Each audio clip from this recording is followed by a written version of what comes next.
آج بنیادی مسئلہ پتہ کیا ہے؟ آج نا قوت فیصلہ نہیں ہمارے نوجوانوں میں، ہمارے افراد میں، بڑوں میں، چھوٹوں میں، الا ماشاءاللہ کچی کچی باتیں. پیر پکڑنے کے بعد بھی لوگ مطمئن نہیں کہ میں نے صحیح پکڑا ہے کہ نہیں. اپنے استاد پر لوگ پورے مطمئن نہیں. ایک غیر یقینی کی کیفیت ہے. جن قوموں کا نظریہ ہی پکا نہیں ہوتا ان کا عمل کیسے پکا ہوگا؟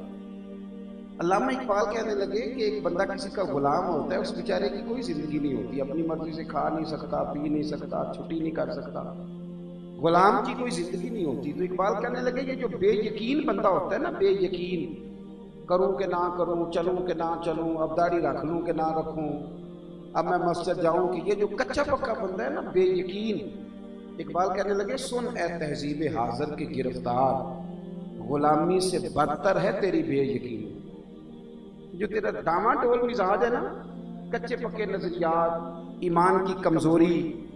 نبی کریم صلی اللہ علیہ وسلم نے فرمایا یقین اس طرح، یہ امام غزالی نے حدیث لکھی ہے، حضور فرمانے لگے یقین اس طرح سیکھا کرو جس طرح تم قرآن سیکھتے ہو. یقین کی دولت سیکھو، یقین کی. مطلب ایک بندہ کھل کے کہہ رہا ہے اسٹیج پہ کھڑا ہو کے، تیرا کھاواں تے تیرے نالے اندر پہلا 50,000 دیو. یہ کون سا تیرا نظریہ ہے؟ نعت پڑھ رہا ہے جم کے، کون دیتا ہے دینے کو، تے نال بھی دھیان ہے ہوتا، پھر نوٹ کدھر سے آ رہے ہیں؟ کچی پکی بات کیوں کرتے؟ پکی بات کرو. اگر تو حضور دیتے تو پھر تجھے مانگنے کی ضرورت نہیں، میرے نبی کو دینا آتا ہے، پھر وہ جس طرح بھی دے تیرے دروازے تک پہنچ جائے گا. اور اگر تیرا نظریہ کچا پکا ہے، اگر تیرا ذہن کچا پکا ہے کہ پتہ نہیں حضور کس طرح دیں گے، معاذ اللہ کیسے بنے گا، تو پھر طے کر، پھر ہاتھ پھیلا، پھر چکر بازی میں پڑ. میرے بھائی، یقین کی دولت جب نصیب ہوتی ہے، ایمان کی پختگی، یاد رکھنا نبی پاک علیہ السلام کا فرمان بخاری مسلم میں ہے. حضور فرمانے لگے جو کلمہ پڑھنے کے بعد دوبارہ کفر میں جانا اتنا ناپسند کرے کہ جتنا انسان آگ میں جانا ناپسند کرتا ہے، فرمایا اس بندے کو ایماندار ہونے کا مزہ آئے گا. اللہ کرے آپ سمجھے حضور کی حدیث کو. اسے ایماندار ہونے کا ذائقہ طعم الایمان، اسے ایمان کا ذائقہ نصیب ہوگا، پر شرط یہ ہے کہ پہلے پختہ ہو. چلے پہلی بات اہل بیت کی کرتے ہیں، مولا علی شیر خدا. پہلی بات، چونکہ وہ صحابی بھی ہیں اور اہل بیت میں بھی ہیں، حضرت مولا علی شیر خدا بڑے بیمار ہو گئے. بڑے، صاحب طبقات نے لکھا، صاحب عزد الغابہ نے لکھا، دیگر بھی تمام کتب میں آپ کو روایت مل جائے. بڑے بیمار ہیں حضرت علی، اتنے بیمار ہیں کہ اٹھ کے چلا نہیں جاتا. توجہ ہے میری بات پر؟ چلیں اس سے پہلے آپ کو ملا رومی کی ایک بات بتا دیں، ذرا اگلا مسئلہ آسان ہو جائے. حضرت رومی کہتے ہیں مولا علی جب 60 سال سے زیادہ عمر ہو گئی نا، 61-62 سال، تو آپ نے ایک دن نا کوفے میں اپنے سارے دوستوں کی، پیاروں کی دعوت پکائی. تو تھوڑا سا ذوق بھی آ گیا تھا، بڑھاپا بھی تھا. ایک نوجوان تھا جس نے مولا علی کے تذکرے بڑے سنے تھے پر حضرت علی کو دیکھا نہیں تھا. تو وہ نا تھوڑا سا نا آگے بڑھ کے آگے ہو کہ لوگوں نے پوچھتا کہ حضرت علی کدھر ہے. کسی نے بتایا وہ سامنے جو چہرہ سب سے زیادہ چمک رہا ہے وہ شیر خدا کا ہی ہے. تو وہ قریب گیا تو حضرت علی اخروٹ کھا رہے تھے. حضرت رومی کہتے ہیں اخروٹ کھا رہے، توڑتے تو وہ ٹوٹتا نہیں تھا. اخروٹ توڑتے تھے تو وہ سخت ہوتا ہے نا جی، وہ ٹوٹتا نہیں تھا. تو وہ نوجوان ہنسنے لگا تو حضرت علی فرمانے لگے بیٹا ذرا ادھر تو آؤ، ہنستا کیوں ہے؟ وہ ڈر گیا، کہنے لگا جی نہیں ویسے ہی ہنستا تھا. آپ فرمانے لگے ڈر نہ کیوں ہنستے ہو، بول. کہنے لگا جی نہیں حضور معاف کریں. وہ آپ فرمانے لگے اگر تو نہیں بتاتا تو میں بتاؤں تو کیوں ہنس رہا تھا؟ کہو تو راز حیات کہہ دوں، حقیقت کائنات کہہ دوں، وہ بات کہہ دوں جو پتھروں کے دلوں کو بھی پاش کر دے. کہا میں پھر بتاؤں، اتقوا فراست المومن فإنہ ینظر بنور اللہ، رواہ ترمذی. نبی پاک علیہ السلام نے فرمایا مومن کے سامنے نا زیادہ ڈنگے نہ مارا کرو، زیادہ کہانیاں نہ سنایا کرو، بلکہ اس کی فراست سے ڈرا کرو. وہ اللہ کے دیے ہوئے نور سے دیکھتا ہے. کامل مومن اللہ کے دیے ہوئے. ہماری بہت سارے لوگوں سے بات ہوتی ہے، اللہ جانتا ہے بڑی کہانیاں سناتے ہیں، وہ سمجھتے ہیں شاید سامنے والے کو کسی بات کا پتہ. اللہ کے ترمذی میں حضور نے فرمایا مومن